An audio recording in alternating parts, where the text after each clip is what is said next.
गजाननभूतराजसेवितं कपित्थजगोपचारवक्षरम् उमाशुतं शोकविनाशकारकं नमामि दिनेश्वरपादपङ्कजं पुण्यं श्रीशः देवं गौरीपुत्रनायकं भक्तवासां विस्मते कामार्थसिद्धये श्रीमन्महाराजे नमः। सम्पुष्य वदन्तस्य कपिलो गजत्कणकः लम्बोदरस्य विनाशुर्विनायकः धूम्रकेतो वरादभ्यो बालचन्द्रो गजाननः द्वादशैतानि नामानि पठेषु यादवे विद्यारम्भे प्रभाये च प्रवेशे निर्विघ्ना संग्रामे संचैव विघ्नस्य जायते। शुक्लाम्बरं देवं शशिवर्णं चतुर्भुजं प्रसन्नवदनं ध्यायेत् सर्वविघ्नोपशान्तये सर्वविघ्नोपशान्तये। गं गणपते नमः।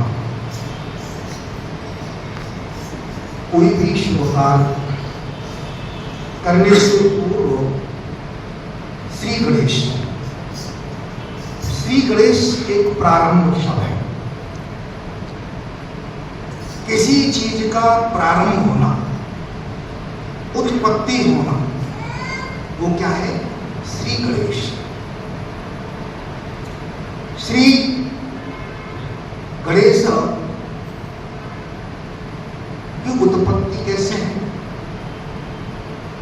और गणपति को क्यों मनाते हैं, इनको गणपति क्यों कहते हैं, ऐसी गणेश जी सभी विघ्नों के हरण करने वाले। तो यहां सर्व कार्य प्रारंभ करने से पहले श्री गणेश होता है, प्रारंभ होना श्री गणेश। शिव पुराण के अंतर्गत पार्वती खंड में भगवान गणपति की उत्पत्ति है। भगवान शिव और शिवा बहुत समय तक आनंद मग्न में समय व्यतीत किया भगवान की कथा वार्ताओं में। तो जब मां पार्वती जी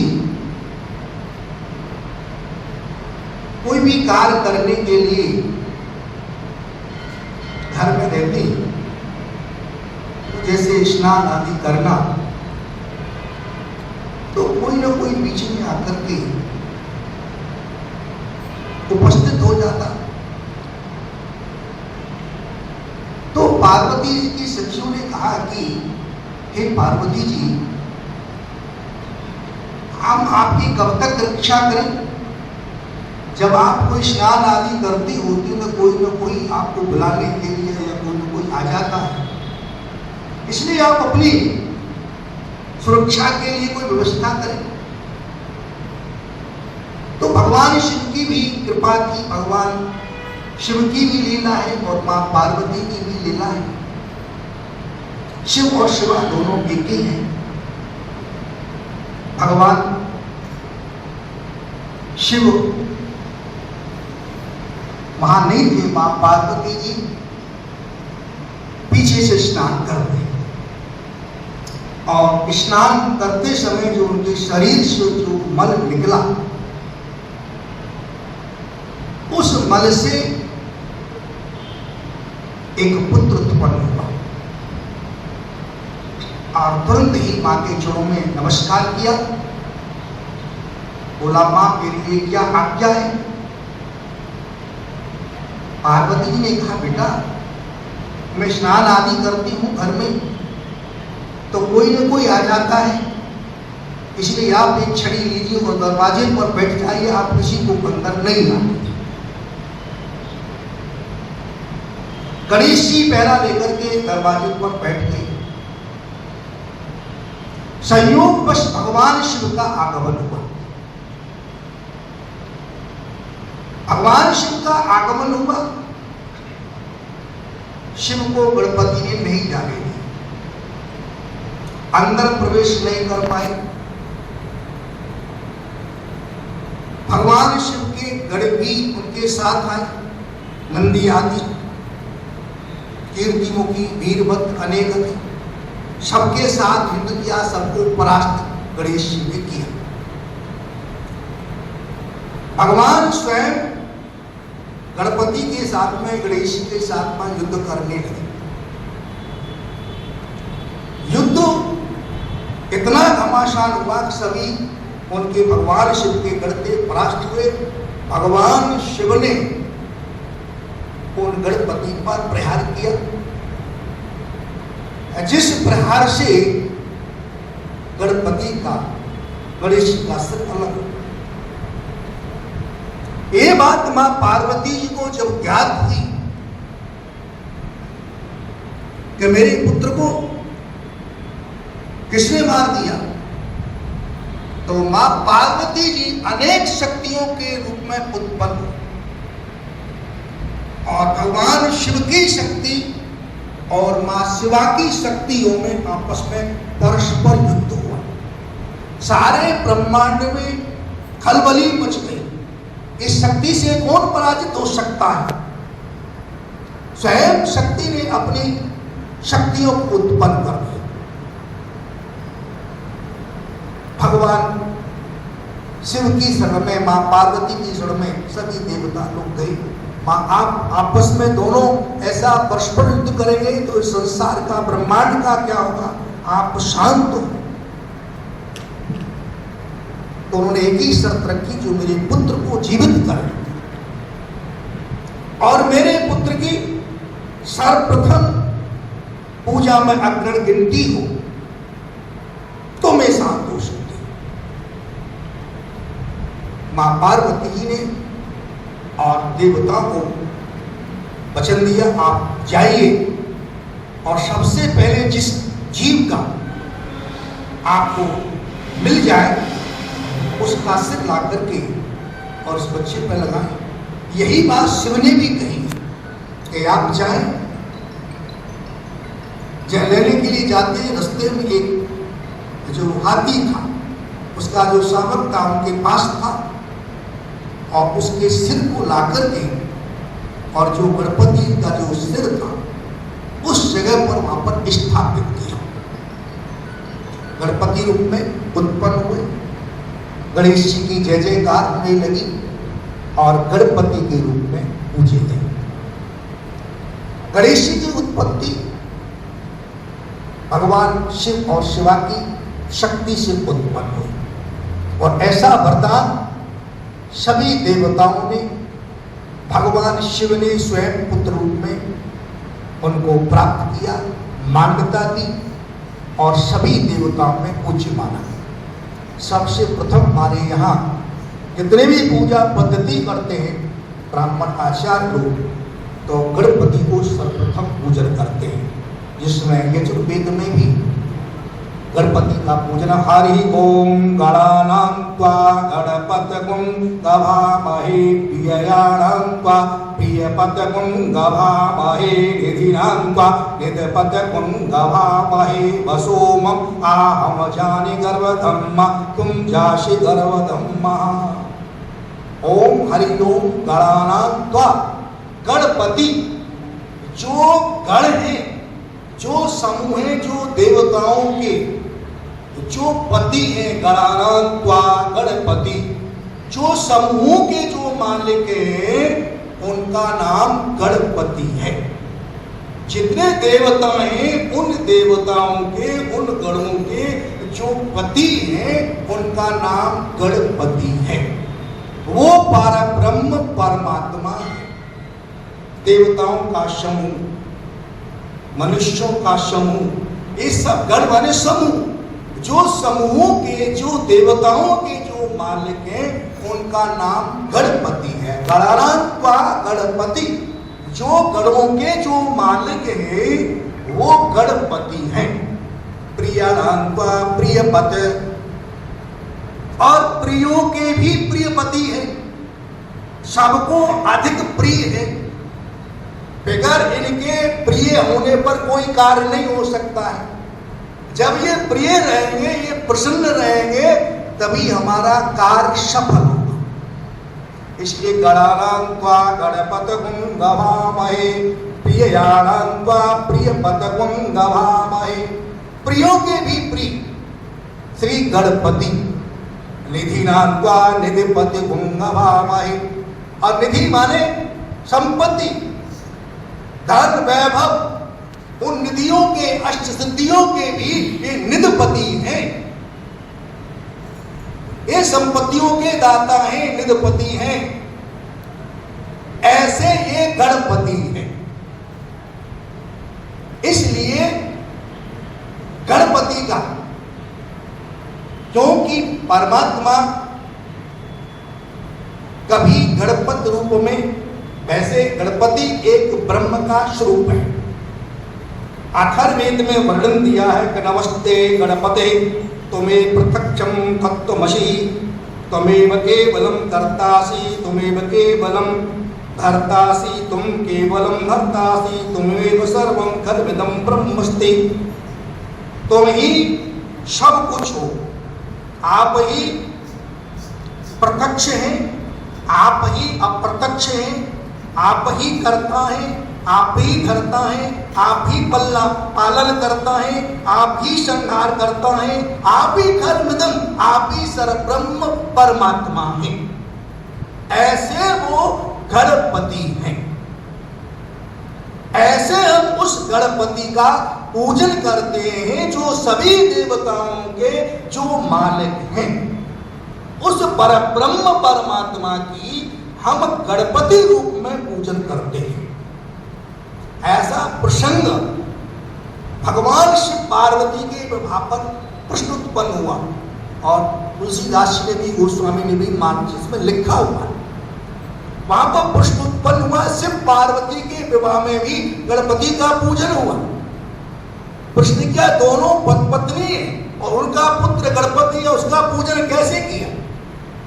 लेकिन वहां उस गणेश जी का पूजन नहीं, उस गणपति का पूजन हुआ। उस परब्रह्म परमात्मा के रूप में उस गणपति का पूजन किया गया। जब जब धर्म की हानि होती है, तब इस धर्म की वृद्धि के लिए भगवान गणपति रूप में, राम रूप में, कृष्ण रूप में, अनेक रूपों में परमात्मा अवतरित होते हैं। उस गणपति की, उस परब्रह्म परमात्मा की हम गणपति रूप में पूजन करते हैं, जो सेवा और शिव की शक्ति से उत्पन्न होते हैं, वही विघ्नहर्ता गणपति है। इसलिए जो भी कार्य होता है बिगड़ गणेश जी के प्रारंभ नहीं हो सकता।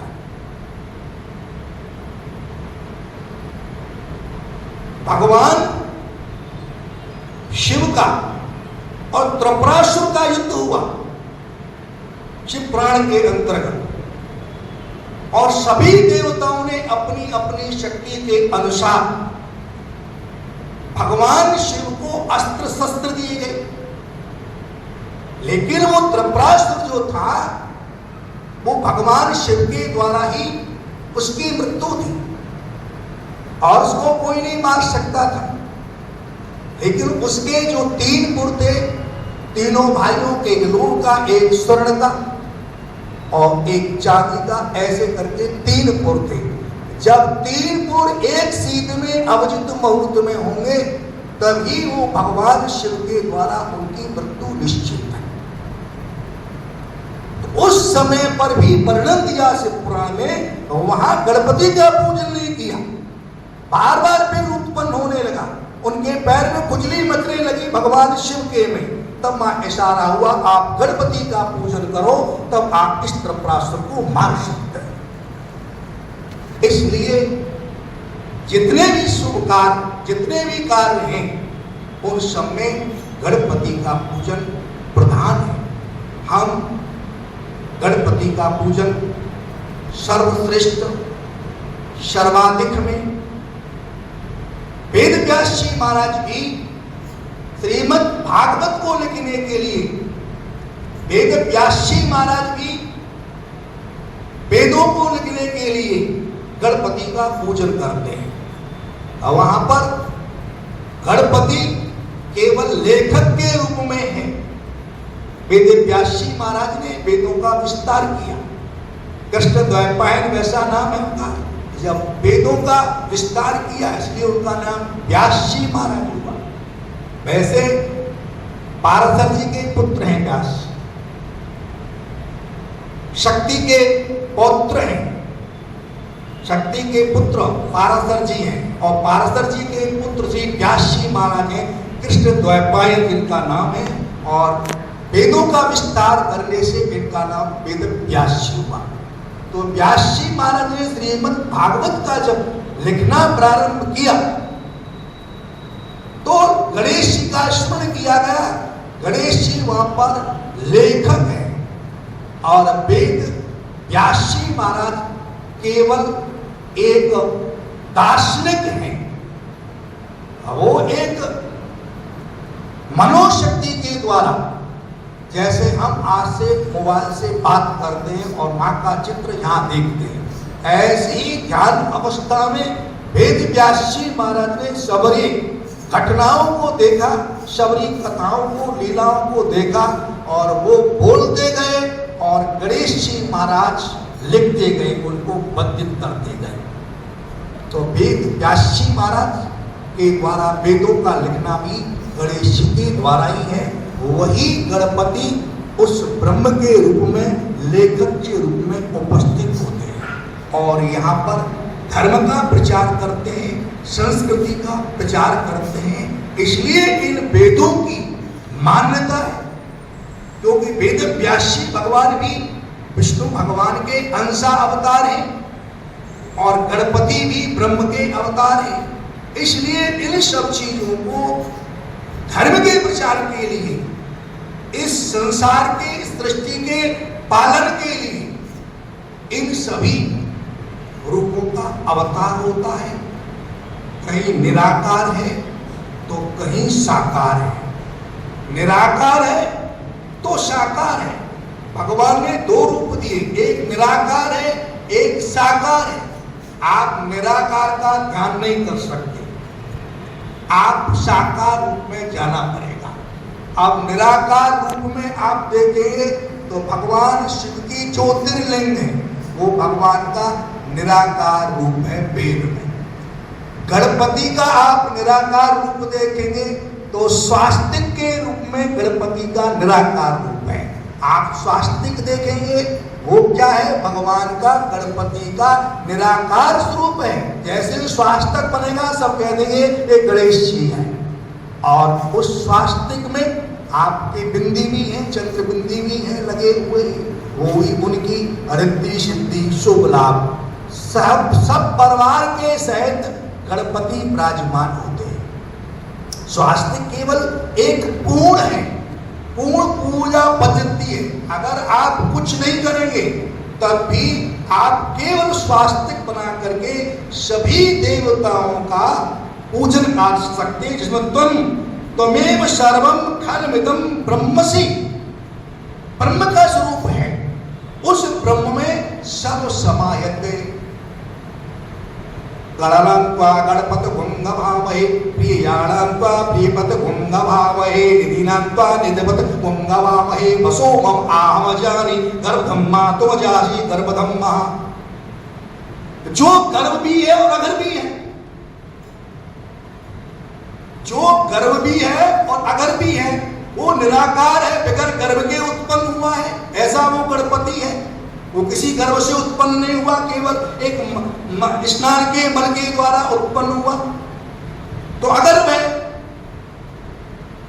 और गर्भ भी है। वो गर्भ क्या है, उसके पेट में सारा ब्रह्मांड समाया हुआ है, उसके गर्भ में सब, गणेश जी के गर्भ में सब कुछ समाहित है। सारा ब्रह्मांड भगवान गणेश जी के गर्भ में। तो गर्भ अगर्भ है, गर्भ है, सारे ब्रह्मांड उसमें समाहित है। अगर्भ है, माँ के योनिजा है, स्नान के मल के द्वारा उत्पन्न हुआ। ऐसे गणनान्त्वा गणपतिगुं नमामहे, प्रियाणान्त्वा प्रियपतिगुं नमामहे, निधिनान्त्वा निधिपतिगुं नमामहे, वसो मम आहमजानि गर्भधं मातुम जासि गर्भं मा। ऐसे गणपति, ऐसे गणों के पति, ऐसे प्रियों के प्रति, ऐसे निधियों के निधि, संपत्ति के द्वाता जो गर्व अगर्व है, ऐसे गणेश जी आकर के स्थापित हो आकर के निवास करें, वास करें। ऐसे गणपति का हम पूजन करते हैं।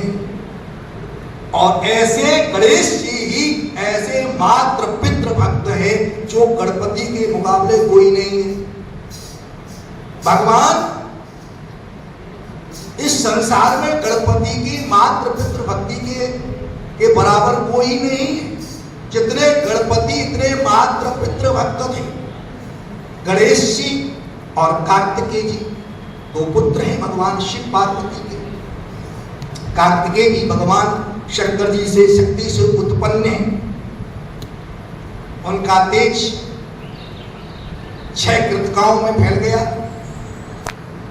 इसलिए 6 मुख हुए, षडानन हुए। कार्तिक की उत्पत्ति 6 कृतिकाओं ने पालन किया, इसलिए कार्तिकेय हुए। तो गणेश जी और कार्तिक दोनों भगवान शिव के पुत्र हैं।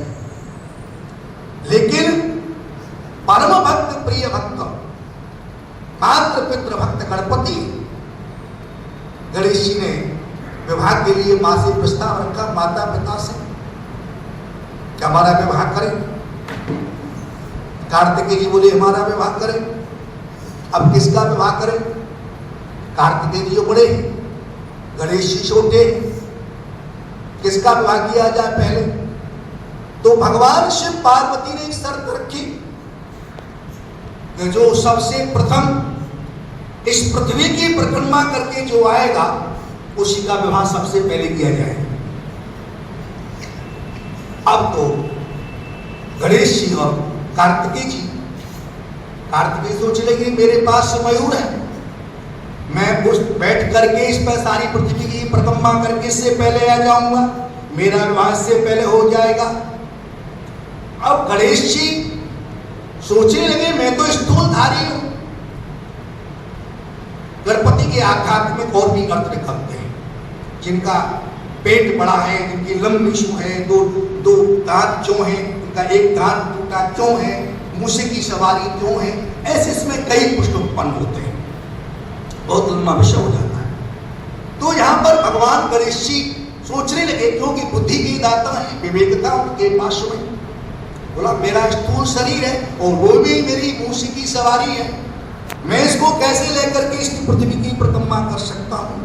लेकिन मेरे माता पिता ने यही बताया, सबसे बड़ा माता पिता से बढ़कर के कोई नहीं होता है। उनके दिमाग में बात थी, भगवान जब कार्तिकेय जी तो परिक्रमा करने के लिए पृथ्वी पर मयूर पर चले गए और पीछे से क्या काम करा गणेश जी ने, दोनों माता पिताओं का आप यहाँ पर बैठ जाइए ऊंचे सिंहासन पर।